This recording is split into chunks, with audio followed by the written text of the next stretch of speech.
بسم اللہ الرحمن الرحیم۔ دیانت کا ثمرہ۔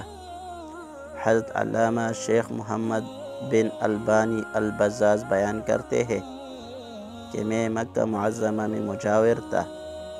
ایک دن ایسا آیا کہ کھانے کے لیے کچھ نہ ملا اور میں بھوک سے نڈال ہو گیا۔ اسی حالت میں باہر نکلا تو راستے میں ایک تیلی پڑی دیکھی، اٹھا کر دیکھا تو ریشمی تیلی تھی اور ریشم کے ڈور سے بندھی ہوئی تھی کہ ہم گاہ پر لا کر کھولی تو دیکھا اس میں نہایت قیمتی موتیوں کا ایک ہار ہے۔ میں بازار میں نکلا، دیکھا کہ ایک شخص رومال ہاتھ میں لیے پکار رہا ہے کہ میری تیلی جس میں موتیوں کا ہار تھا گم ہو گئی ہے، جو صاحب اس کا پتہ دیں گے ان کو شکریہ کے طور پر 500 دینار انعام دوں گا جو اس رومال میں بندھے ہے۔ میں اس شخص کو اپنے گھر لے آیا اور تیلی نکال کر اس کے حوالے کی۔ وہ شخص بڑا ممنون ہوا اور حسب وعدہ 500 دینار پیش کیے، لیکن میں نے لینے سے معذرت کی اور کہا کہ میں نے یہ کام رضائے الہی کی خاطر کیا ہے، اجرت لے کر میں اپنا اجر ضائع نہیں کرنا چاہتا۔ تاہم اس شخص نے ان کے قبول کرنے پر بہت زور دیا، لیکن میں برابر انکار کرتا رہا، یہاں تک کہ وہ تنگ آ کر چلا گیا۔ اس واقعہ کے کچھ عرصہ بعد میں نے مکہ معظمہ سے رخت سفر باندھا اور ایک سمندری جہاز پر سوار ہو گیا۔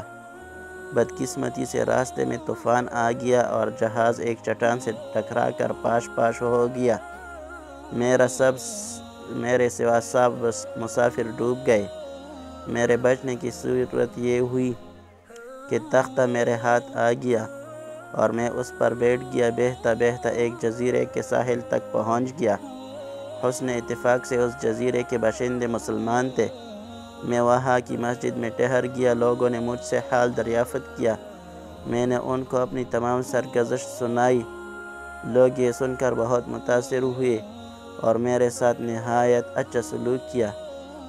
بہت سے لوگ مجھ سے قرآن حکیم کی تعلیم حاصل کرنے لگے اور اپنے بچوں کو بھی نوشت و خواند سیکھنے کے لیے میرے پاس بھیجنے لگے۔ تھوڑی ہی مدت میں یہ لوگ مجھ سے بے حد مانوس ہو گئے اور مجھے اپنا مرشد سمجھنے لگے۔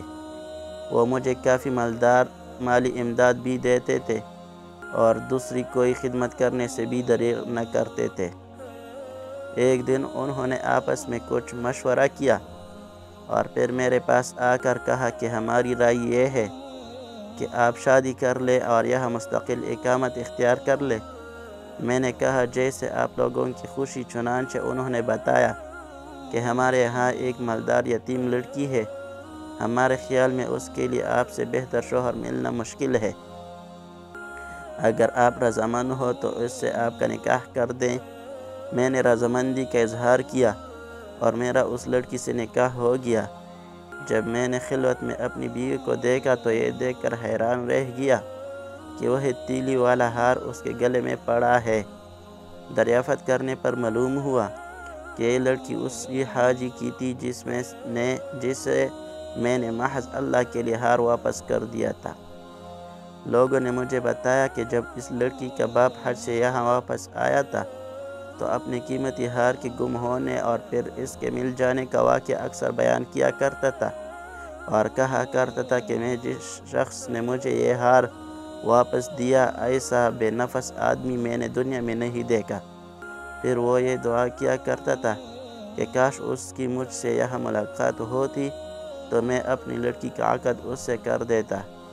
شیخ محمد بن البانی رحمہ اللہ فرماتے ہیں کہ اللہ تعالیٰ نے اس مرحوم حاجی کی دعا کو شرف قبولیت بخشا اور اس لڑکی کا میرے ساتھ عقد ہو گیا۔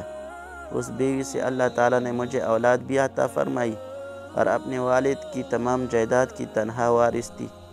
چند سال بعد وہ قضائے الہی سے فوت ہو گئی اور اس ہار اور دوسری جائیداد کے وارث میرے بچے ہوئے۔ خدا کی قدرت یہ کہ بچے بھی کچھ عرصے بعد انتقال کر گئے اور اس ہار اور جائیداد کا مالک میں بنا۔